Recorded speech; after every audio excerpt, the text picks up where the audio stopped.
Disciple, Devotion, Dedication.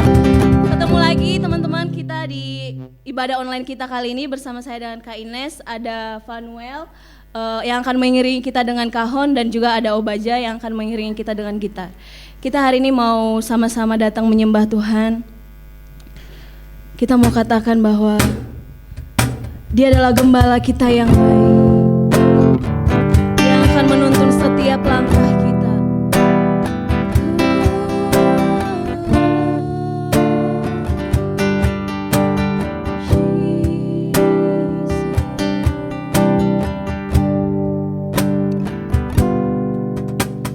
Ku percaya firman-Mu,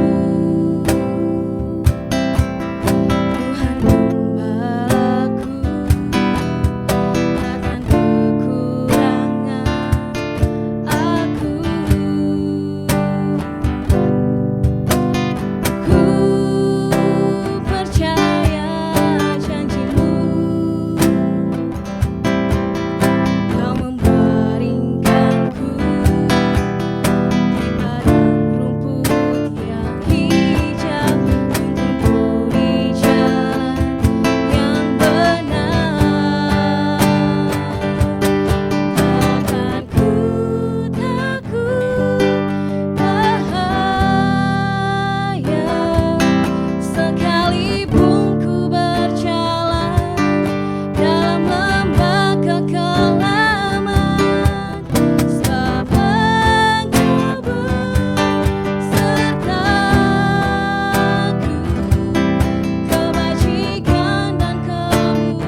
Bapa yang baik, Kau Bapa yang baik Tuhan.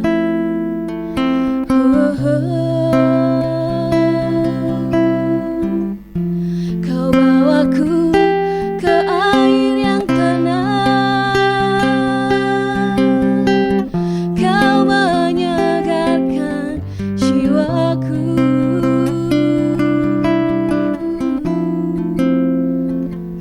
Kami bersyukur.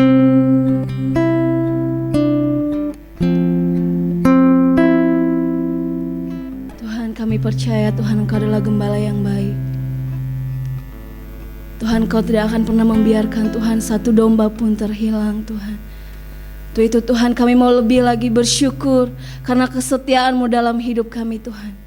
Kami mau Tuhan lebih lagi menaikkan ucapan syukur kami sebagai persembahan yang hidup Tuhan, yang kudus dan yang berkenan di hadapan-Mu. Terima kasih Tuhan Yesus, hanya di dalam nama Yesus kami berdoa. Amin. Hari ini kita mau terus memuji Tuhan, kita mau naikkan pujian syukur kita, sebab Dia adalah Allah yang layak menerima segala ucapan syukur kita. Terima kasih Tuhan.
terima segala pujian kami Tuhan. Terima kasih Tuhan.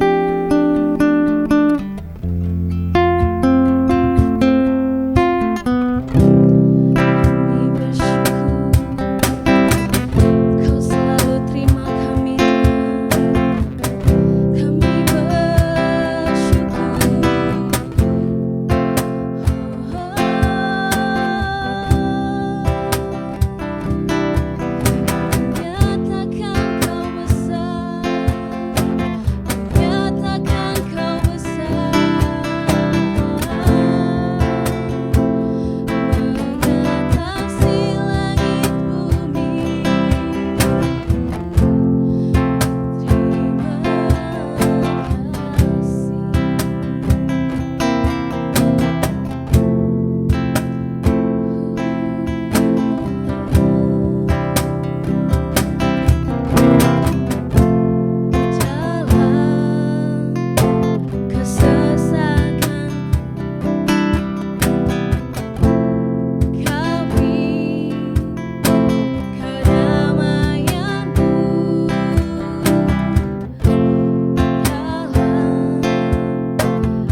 yang dapat mengambil kami Tuhan dari tangan-Mu ya Tuhan.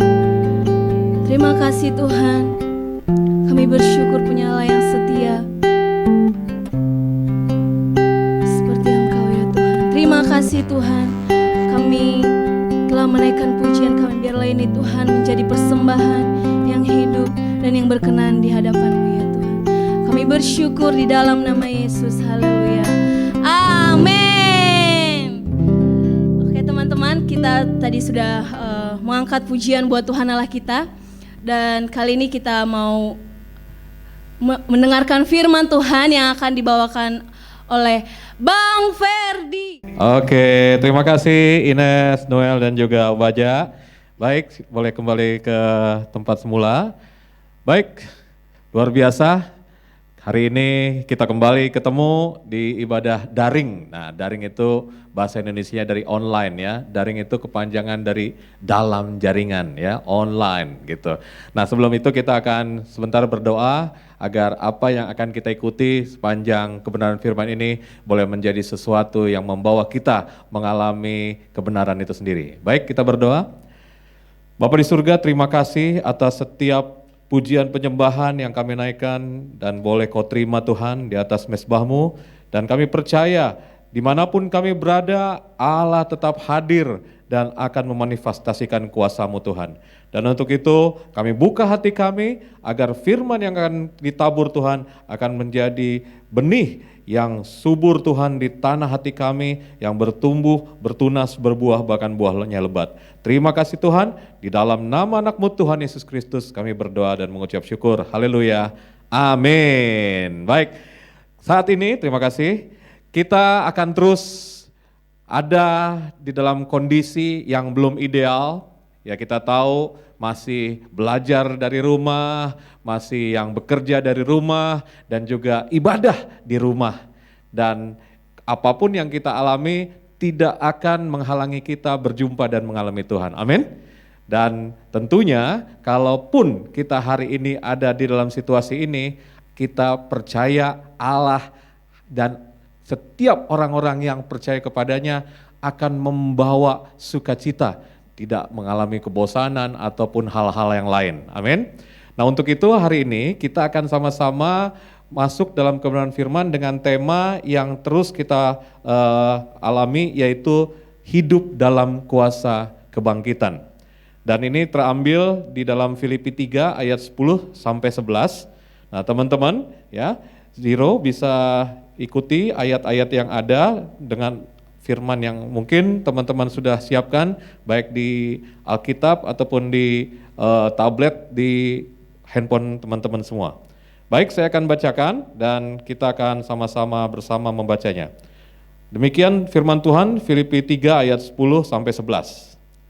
Yang ku kehendaki ialah mengenal Dia dan kuasa kebangkitannya dan persekutuan dalam penderitaannya, di mana aku menjadi serupa dengan Dia dalam kematiannya, supaya aku akhirnya beroleh kebangkitan dari antara orang mati.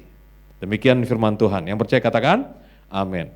Teman-teman, lihat ayat-ayat yang tadi kita baca, bahwa di sini Paulus menuliskan surat kepada jemaat di Filipi, dan ada yang paling menarik yang kita mau sama-sama lihat, di mana di situ bahwa yang sangat dikehendaki ialah mengenal Allah atau mengenal Dia dan kuasa kebangkitannya. Kalau kita berbicara tentang kebangkitan, maka kita teringat bagaimana ketika selesai Jumat Agung, hari ketiga Yesus bangkit dari kematian, Dia mengalahkan maut, dan saat itu kita percaya semua kuasa dosa dan maut dikalahkan. Nah, tetapi kita mau hidup di dalam kuasanya, bukan hanya tahu. Beda kalau tahu sama hidup dalam kuasanya. Karena kalau tahu tapi nggak mengalami, maka dia tidak akan dapat apapun dari apa yang kita sebut dengan kebangkitan Allah atau kebangkitan Kristus. Maka saya akan masuk untuk kita mengerti terlebih dahulu hal yang sangat dasar ya. Makna dari sebuah kata yaitu bangkit, itu kata dasarnya. Nah, menurut versi Kamus Besar Bahasa Indonesia atau KBBI, mari kita lihat di layar, di mana setidaknya ada 3 ataupun ada 3 makna, walaupun ada beberapa lagi, tapi saya ambil 3 saja. Di mana bangkit itu yang pertama bangun, ya. Kalau bangun dari tidur, nah bangkit dari tidur. Tapi juga bermakna hidup kembali. Nah, kalau hidup kembali berarti ada sesuatu yang sebelumnya terjadi sebelum dia hidup kembali, yaitu kematian.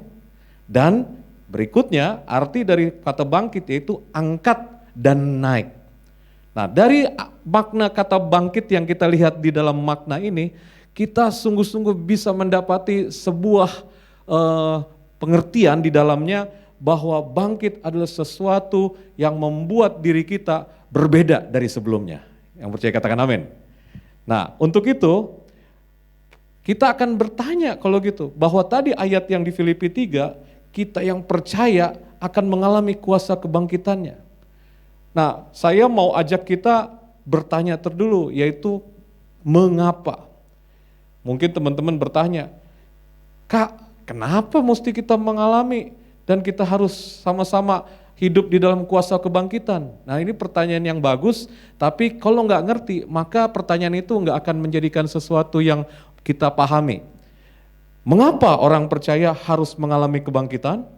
Ya, kenapa? Boasa, ya, kunaon, why? Nah, sama itu dalam berbagai bahasa versinya ya. Nah, kita seperti ini mungkin bertanya. Baik, nggak apa-apa. Pertanyaan itu akan kita sama-sama ulas dan kita akan alami.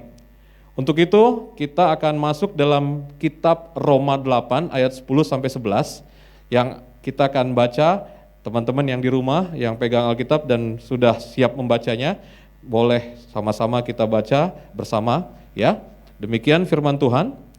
Tetapi jika Kristus ada di dalam kamu, maka tubuh memang mati karena dosa.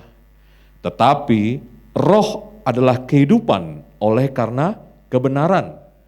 Dan jika roh Dia yang telah membangkitkan Yesus dari antara orang mati diam di dalam kamu, maka Ia yang telah membangkitkan Kristus Yesus dari antara orang mati akan menghidupkan juga tubuhmu yang fana itu oleh rohnya yang diam di dalam kamu. Yang percaya katakan amin. Teman-teman, jelas sekali bahwa ketika kita bertanya mengapa kita sebagai orang percaya yang sudah menerima Yesus dalam hidup dan hati kita dan menerima kuasa penebusan akan dosa harus mengalami kuasa kebangkitan. Di sini alasan itu jelas kita akan lihat. Tetapi sebelum kita masuk ke dalam penjelasannya, maka kita lihat lagi ayat tadi bahwa ini menunjukkan bagaimana bukan hanya bahwa tubuh kita yang fana ini, yang saat ini kita diami, di mana ada roh dan jiwa, itu pada waktunya akan semakin tua. Dan saat itu pula yang tadinya mulus akan mulai keriput. Yang tadinya mungkin segar, nanti mungkin sakit. Dan pada akhirnya akan mati dan ada kembali ke tanah, menjadi debu.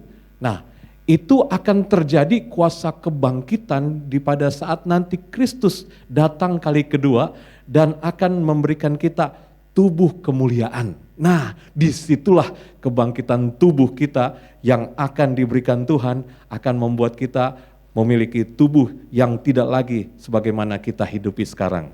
Tetapi di saat ini kita juga harus memiliki alasan. Selain juga memiliki kebangkitan yang sudah dijanjikan, kita mau lihat apa yang menjadi alasan dan juga pertanyaan tadi mengapa akan kita ulas.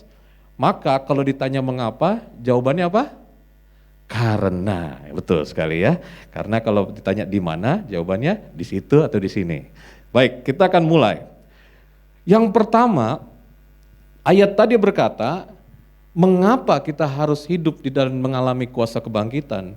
Alasan yang jelas di situ adalah karena Kristus hidup di dalam saya dan teman-teman. Yang percaya katakan, amin. Kristus hidup di dalam kita. di mana Kristus 2000 lebih tahun yang lalu dia telah mati dan masuk ke alam maut dan dia bangkit pada hari yang ketiga, maka dia sudah mengambil kunci alam maut dan dia merebut setiap orang-orang yang ditawan oleh dosa, oleh si iblis untuk mendapatkan kemenangan. Maka kalau Kristus yang kita terima sebagai Tuhan dan Juru Selamat di dalam hidup kita, maka ketika dia ada dalam hidup kita, apa yang Kristus alami itu juga terjadi dalam hidup kita.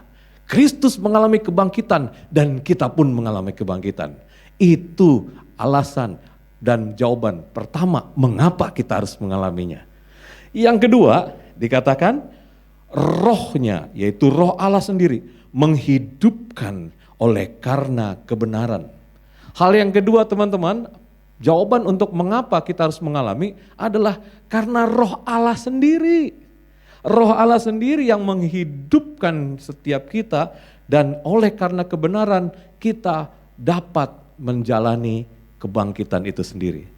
Teman-teman, kita nggak perlu dengan kemampuan dan usaha kita. Karena itu sudah diberikan dan tinggal di dalam hidup kita. Katakan tinggal. Kalau sudah tinggal, maka nggak ada yang bisa ngambil. Dan dia bekerja di dalam hidup kita. Oleh karena itu, mari teman-teman untuk kita setelah menyadari bahwa Yesus yang telah mati, bangkit, naik ke surga dan akan datang kedua kalinya dan akan memberikan tubuh kebangkitan, kita tahu bahwa itu semua sudah kita terima. Akibat dari itu, maka ayat tadi berkata dan kita sama-sama lihat akibatnya demikian. Kita yang harusnya mati karena dosa, kita beroleh kebangkitan. Haleluya. Dan mendapatkan tubuh yang baru, menggantikan tubuh yang fana. Dan rohnya yang tinggal dalam kita akan membangkitkan serta memberi kehidupan yang baru. Haleluya. Teman-teman, kita semua tahu sebelum kita mengenal Kristus, maka keadaan kita adalah sebagai manusia berdosa. Saya sendiri waktu sebelum terima Yesus secara pribadi, latar belakangnya memang lahir dari keluarga Kristen. Lahir mungkin udah haleluya, keluarga bilang hosana ya. Tapi itu tidak menjadikan saya sebagai seorang pengikut Kristus. Kehidupan saya ternyata walaupun dengan kalung salib, walaupun dengan Alkitab mungkin banyak di rumah, dan juga mungkin pernah ikut sekolah minggu, tidak membuat saya langsung menjadi orang percaya. Kehidupan saya mengalami banyak sekali kehidupan di dalam dosa. Bayangin, saya nggak taat sama orang tua.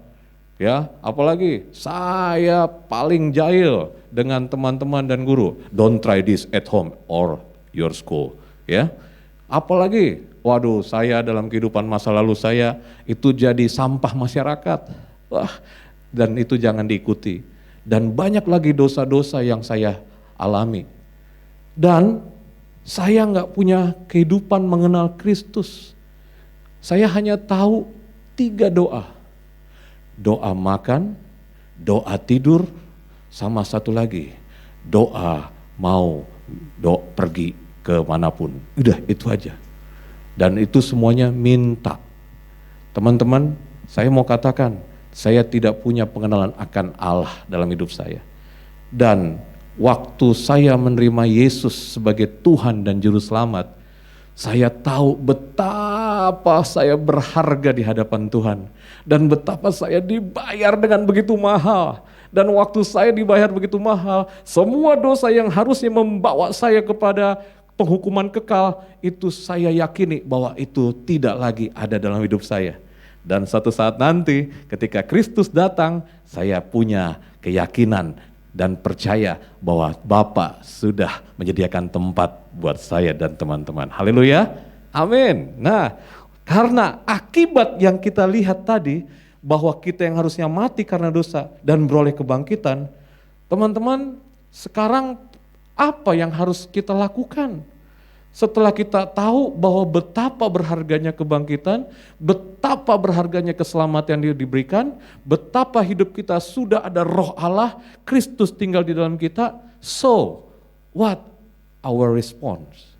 Untuk itu, teman-teman, saya mau ajak kita bertanya dulu kepada diri kita. Setelah tahu bahwa kebangkitan ada dalam kita, apa sih respon kita? Atau cuma begini, oh kebangkitan, kayak kebangkitan nasional ya, yang tanggal 20 Mei, atau hal-hal yang biasa, biasa. Kalau itu respon kita, berarti kita nggak ngerti bagaimana bermaknanya, betapa mahalnya, betapa bernilainya kebangkitan Kristus dalam hidup kita yang sekarang tinggal dalam hati dan hidup kita. Maka pertanyaan ini harus kita jawab, bagaimana respon kita setelah mengerti ini. Mari teman-teman, kita akan sama-sama melihat bahwa respon yang harus kita miliki, saya banyak hal tetapi saya coba simpulkan dalam 3 hal. Ini nih responnya ya. Yang pertama, sebagai orang percaya yang sudah beroleh keselamatan dan kebangkitan, bersyukurlah. Emang gak gampang bersyukur apalagi dalam keadaan sekarang ya. Kemana-mana udah gak bisa, kemana-mana biasanya bisa ngobrol, bisa makan enak. Sekarang kalau mau makan kehalang masker. Apalagi kalau kita mungkin bisa jalan-jalan, nonton dan sebagainya. Sekarang gak sebebas waktu sebelum ada kejadian COVID-19. Dan hari-hari ini yang sering terdengar adalah kata bosan. Bosan, bosan alias boring. Ya, itu manusiawi, itu wajar. Tapi perlu diingat, kalau kita lewati masa ini dengan penuh sungut-sungut, tidak mengerti apa yang seharusnya kita lakukan dalam kondisi ini, maka kita akan mengalami stres, pusing 7 keliling, dan nanti justru daya tahan tubuh kita akan berkurang. Wah, di situ kondisi-kondisi yang jelek bisa masuk dalam hidup kita. Nah, kita jangan sampai mengalami itu. Untuk itu, respon yang saya mau ajak kita sebagai orang percaya setelah beroleh keselamatan dan kebangkitan yang dijanjikan, yaitu bersyukurlah. Tadi lagunya kan ya, kita sama-sama percaya dan bersyukur kepada Tuhan bahwa Dia Allah yang hidup di dalam kita. Haleluya. Yang kedua, hiduplah semakin serupa Kristus dalam perkataan, pikiran, dan perbuatan. Teman-teman, kalau kita memiliki respon ini, saya begitu yakin bahwa kita dalam keadaan seperti ini, justru waktu setelah selesai dari pandemi ini, orang akan melihat dan bertemu kita, wow, kamu berbeda ya sekarang. Hidup kamu, waduh, mencerminkan sesuatu yang mulia. Amin. Ya, itu respon yang mau kita sama-sama latih hari-hari ini. Dan kebangkitan dalam hidup kita, kita bangun, kita hidup dari hal-hal yang lama yang kita akan jadikan sesuatu yang baru. Orang sekarang ngomongnya yaitu new normal, ya. Kita jadikan hal yang normal itu adalah normal yang sesuai dengan standar ilahi. Amin. Dan yang ketiga, respon kita sebagai orang yang mengalami kuasa kebangkitan adalah mari kita nyatakan kasih Kristus kepada orang-orang di sekitar kita sebagaimana Kristus mengasihi kita. Respon seperti ini ada kalanya sulit. Iya, aduh Kak, saya sendiri lagi susah Kak. Terus gimana saya berbagi kasih kepada orang lain? Aduh, hei, mau berbagi kasih tidak melihat kondisi, karena dalam hidup kita sudah ada kasih itu sendiri. Siapa itu? Kristus yang adalah kasih. Kita bisa berikan lewat apapun, mungkin kita bisa kasih hal-hal yang ada, dan nanti saya mau jelaskan bagaimana prakteknya secara sederhana tetapi langsung mengena dalam kehidupan kita. Maka respon ini yang ketiga hal ini, kita bersyukur, semakin serupa Kristus dan menyatakan kasih, kita mau praktekkan dan jadilah kita orang-orang yang memiliki kuasa kebangkitan Kristus dalam hidup kita. Untuk itu, Di bagian akhir ini, saya mau ajak kita melihat bagaimana mempraktekkannya. Ya, ada beberapa hal tetapi kita mau coba mulai dengan 5 hal ini. Yang pertama, mari waktu-waktu yang ada dalam masa-masa seperti ini, kita pakai dalam praktiknya untuk merenungkan dan melakukan firman Tuhan. Lewat apa? Lewat kita saat teduh, lewat kita juga mendengar khotbah seperti ini, jangan cuma numpang lewat, tapi kita bisa lakukan ya dengan apa yang sudah kita terima. Dan waktu kita mempraktekannya, saya percaya bahwa ada berkat yang akan mengalir dalam hidup kita. Dan rasa bosan atau keadaan-keadaan yang menekan itu akan tersingkir karena ada kuasa. Dan kuasa yang dari Allah lebih besar dari apapun. Haleluya, amin. Hal yang kedua, kita mau praktek terus ketika kita mengalaminya, yaitu tetap dalam komunitas dan saling menguatkan. Jangan kita justru menghindar.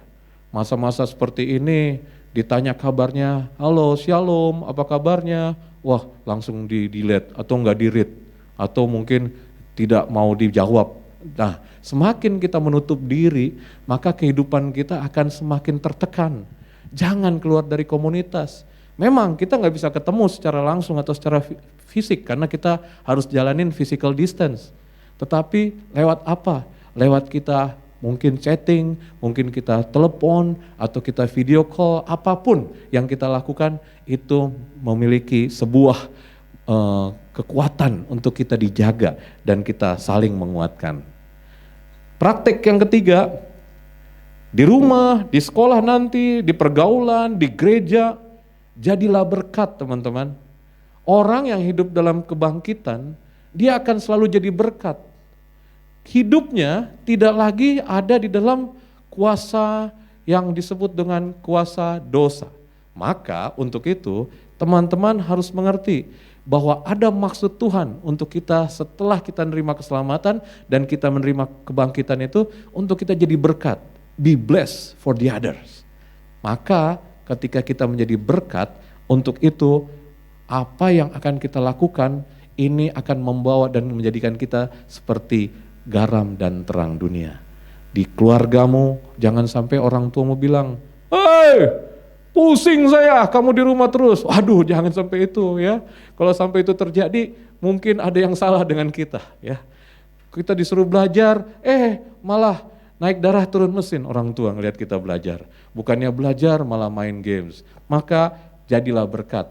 Hidup kita akan bisa menunjukkan bagaimana Allah dan kuasanya tinggal dalam hidup kita.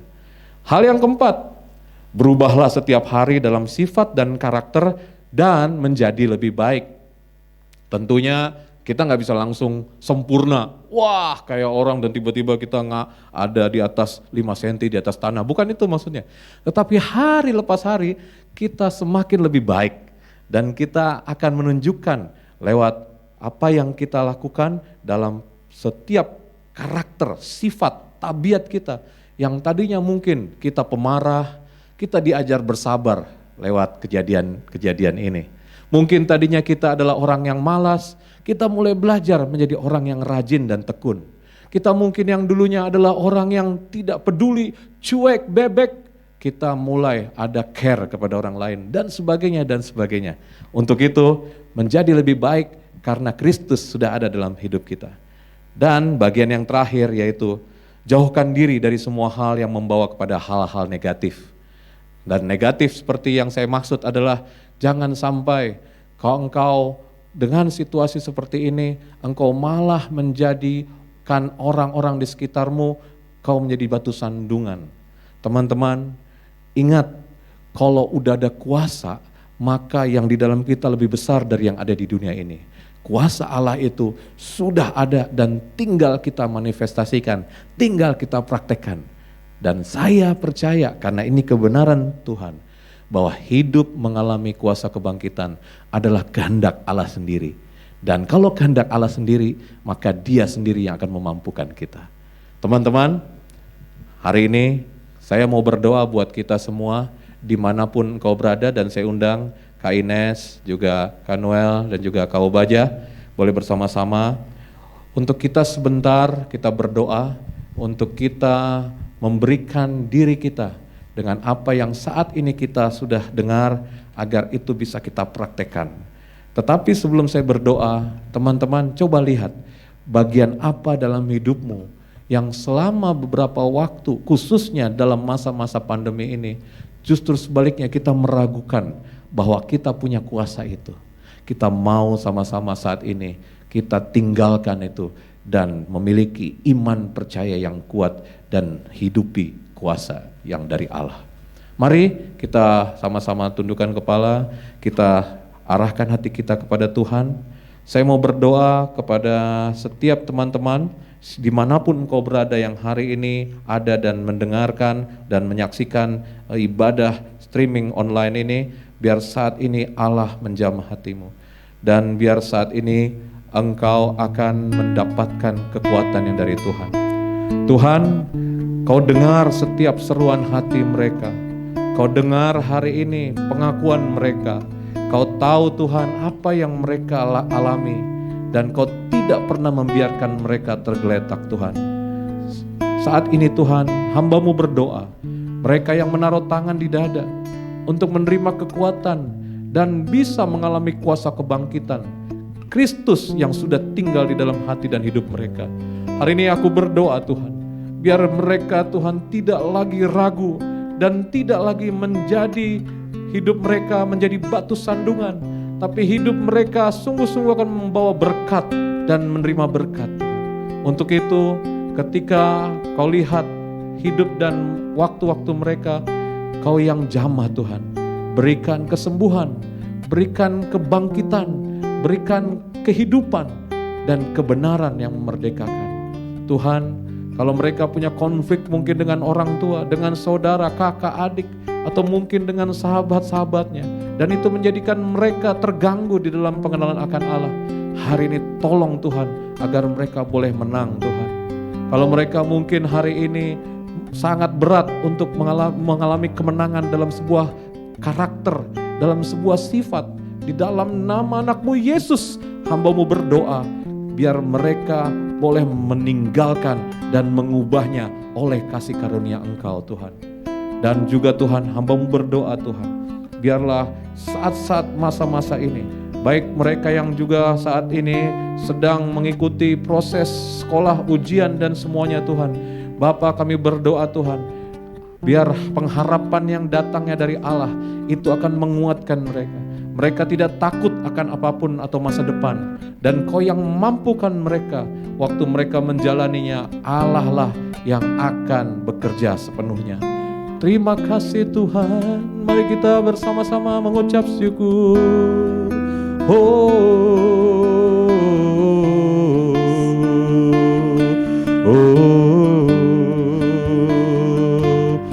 Kau Allah yang telah bangkit dan memberikan kami kuasa untuk kami hidup di dalamnya. Karena anugerah-Mu Tuhan, kami anak-anak-Mu kan menerima saatnya yang terindah, saat yang Engkau siapkan Tuhan.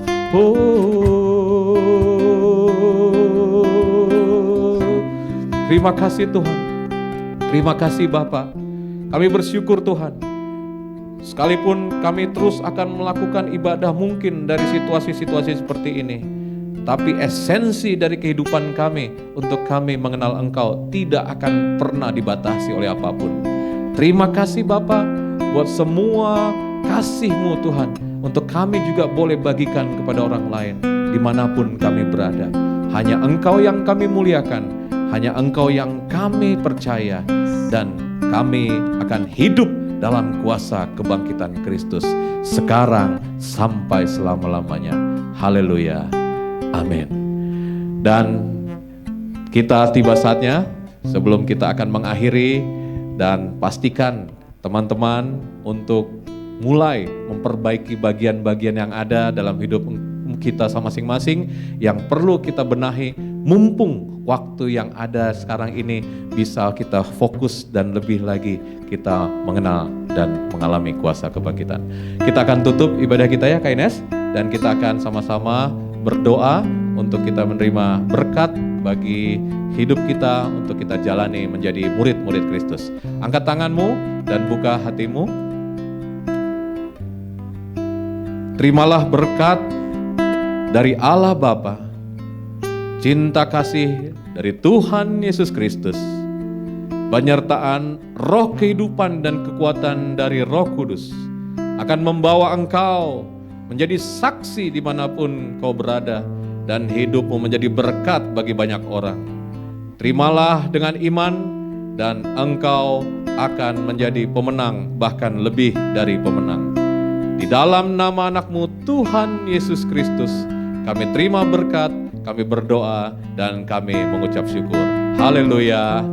Amin. Haleluya. Hai Zero, semoga video hari ini memberkati kalian dan membuat kalian semakin kuat, semakin intim, semakin teguh di dalam Tuhan walaupun di kondisi seperti ini, dan membuat kalian juga mengerti maksud dari firman Tuhan yang kalian baca, kalian renungkan. Dan untuk teman-teman yang baru nonton video ini, jangan lupa untuk di